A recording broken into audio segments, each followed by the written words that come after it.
Cuando fue condenado, Frank Costello se convirtió en jefe interino porque Genovese, que en ese entonces era solo un subjefe, había huido a Italia para evitar un cargo de asesinato. Su regreso a Estados Unidos fue posible cuando un testigo clave en su contra fue envenenado y los cargos fueron retirados. Costello dirigió la familia durante casi 20 años, hasta mayo de 1957, cuando Genovese tomó el control enviando al soldado Vincent el Chin gigante para asesinarlo. Costello sobrevivió al ataque, pero cedió el control de la familia a Genovese. Los cargos de intento de asesinato contra Gigante fueron desestimados cuando Costello se negó a identificarlo como el tirador. En 1959 fue el turno de Genovese de ir a prisión tras ser condenado por conspiración para violar las leyes de narcóticos. Recibió una sentencia de 15 años, pero continuó dirigiendo la familia a través de sus subordinados desde su celda en la prisión de Atlanta, Georgia, hasta hoy.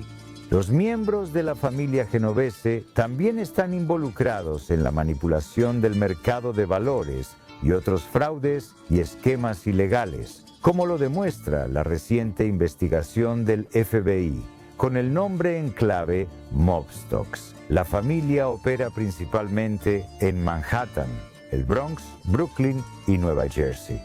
La familia también mantiene influencia en Queens, Staten Island, Long Island, el condado de Westchester, el condado de Rockland, Connecticut, Massachusetts y Florida. Desde finales de los años 50, la familia Profaz, que después fue llamada la familia Colombo, ha luchado con sangrientas disputas internas y rebeliones entre los líderes de la familia. Para principios de los años 90, la familia había quedado debilitada por las guerras y por la condena o asesinato de 12 miembros de la familia. A partir de finales de los años 70, el debilitamiento de la familia permitió que otras facciones de la Cosa Nostra, especialmente la familia Gambino, se apoderaran de muchas de las actividades ilegales del grupo. Irónicamente, fue el entonces jefe Carlo Gambino, según fuentes del bajo mundo, quien fue muy crítico de las actividades altamente publicitadas del jefe Joseph Colombo en nombre de la Liga de Derechos Civiles ítalo-estadounidense. Colombo protestaba contra los esfuerzos de las fuerzas del orden dirigidos a la Cosa Nostra, diciendo que eran persecutores de estadounidenses de ascendencia italiana. Llegó al extremo de manifestarse frente a la sede del FBI en Nueva York.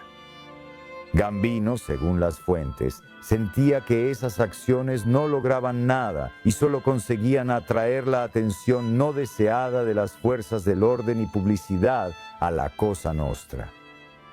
Hoy en día, la familia Colombo es considerada la más débil de las 5 familias de Nueva York, pero aún mantiene operaciones en Brooklyn, Queens y Long Island. La familia también tiene influencia en Staten Island, Manhattan, el Bronx, Nueva Jersey y Florida. Mira a los Justers y a los Vanderbilt. Toda esa gente de la alta sociedad fueron los peores ladrones y ahora míralos. Es solo cuestión de tiempo. La carrera de Meyer Lansky en el crimen organizado abarcó casi 4 décadas, desde el contrabando de alcohol durante la prohibición hasta acusaciones de lavado de dinero y evasión de impuestos a principios de los años 70. Debía su longevidad a una combinación letal de astucia callejera e inteligencia académica. Él y Ben Bugsy Siegel dirigían la banda de Bugs y Meyer, que era conocida por su brutalidad en las calles y que eventualmente evolucionó en Murder Incorporated, el grupo de asesinos a sueldo que se convirtió en el brazo ejecutor del Sindicato Nacional del Crimen. Un jugador nato, se decía que Lansky había memorizado las verdaderas probabilidades matemáticas de la mayoría de los juegos de apuestas populares. Una habilidad que, para 1936, llevó a Lansky a supervisar operaciones de juego en Florida, Nueva Orleans y Cuba.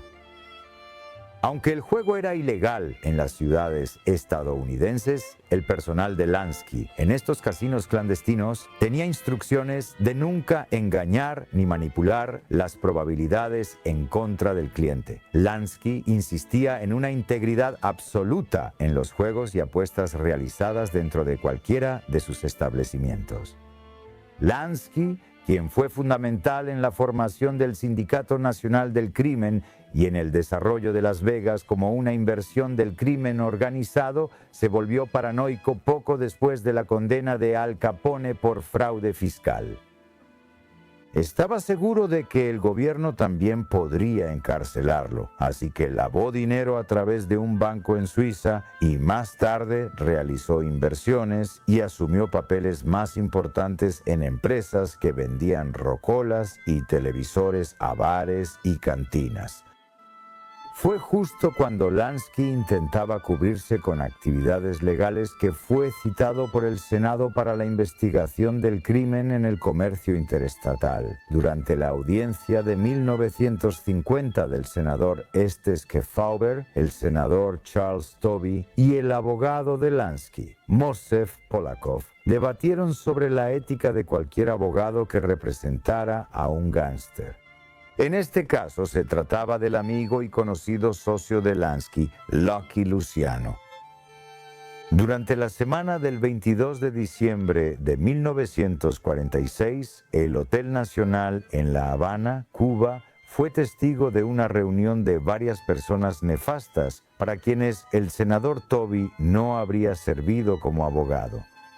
Fue una reunión como no se había visto desde Atlantic City en 1929, en la conferencia que dio origen al Sindicato Nacional del Crimen. El entretenimiento en la conferencia estuvo a cargo, entre otros, de Frank Sinatra, quien voló a Cuba con sus amigos, los hermanos Fischetti.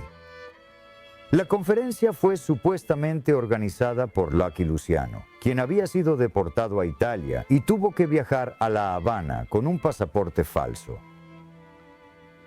Meyer Lansky compartió su visión de una nueva Habana rentable para aquellos dispuestos a invertir la cantidad adecuada de dinero.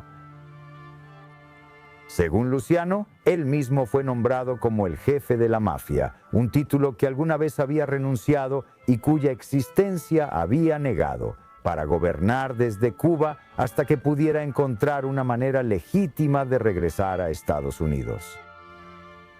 El Congreso también discutió las rutas del tráfico de drogas a través de Cuba y el destino de Bugsy Siegel, cuyo casino en Las Vegas, que entonces se preparaba para abrir, estaba desangrando el dinero de la mafia.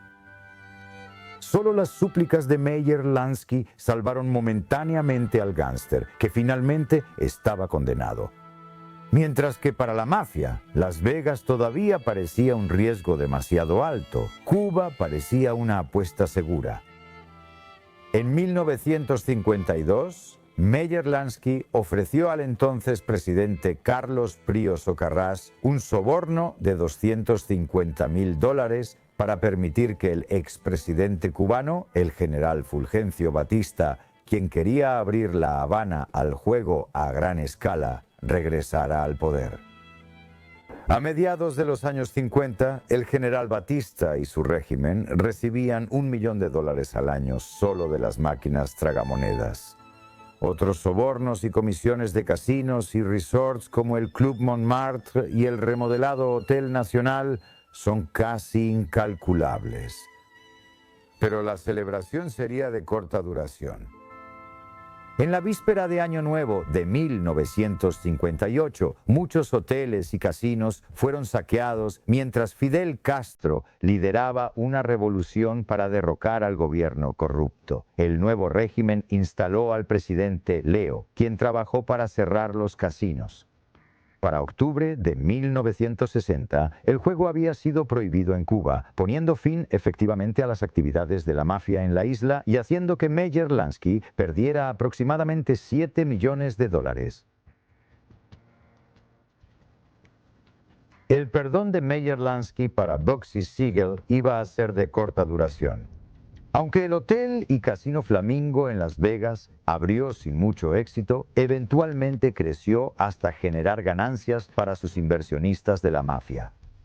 A pesar de esto, la comisión se cansó de Siegel, quien había supervisado la desastrosa construcción, apertura y reapertura del resort, y decidió que tenía que irse. Fue asesinado durante el verano de 1947. A medida que el Flamingo se consolidaba, los gánsteres pronto canalizaron fondos hacia la ciudad del desierto para abrir varios hoteles casino como el Sahara, el Sands, el Showboat y el Tropicana. De 1952 a 1957 no solo hubo un aumento en la inversión de la mafia, sino también un gran retorno. Incluso con el conocimiento casi público de que estos casinos eran financiados por el crimen organizado, más de 8 millones de turistas acudieron a Las Vegas para 1954, apostando casi 200 millones por año. La vieja magia parecía haber regresado. En muchos sentidos, Las Vegas se convirtió en el bar clandestino de Estados Unidos, ofreciendo actividades y un estilo de vida que no estaban disponibles en muchos otros destinos turísticos. Su clima lo hacía un lugar atractivo para vacacionar durante todo el año, y pronto celebridades de Hollywood como Elvis Presley, Frank Sinatra, Dean Martin, Andy Williams, Clive Race, Bing Crosby, Carol Channing y otros se presentaron tanto en clubes íntimos como en grandes salones dentro de los casinos. Las Vegas, por supuesto, todavía prospera hoy en día. Sus casinos están abiertos las 24 horas del día. Sus buffets son reconocidos y sus espectáculos son el ejemplo de lo que es un verdadero espectáculo. Gracias por vernos. Si quieres ayudarnos a crear más contenido histórico como este, dale like, comenta y comparte el video con otros amantes de la historia. No olvides suscribirte para que la historia continúe.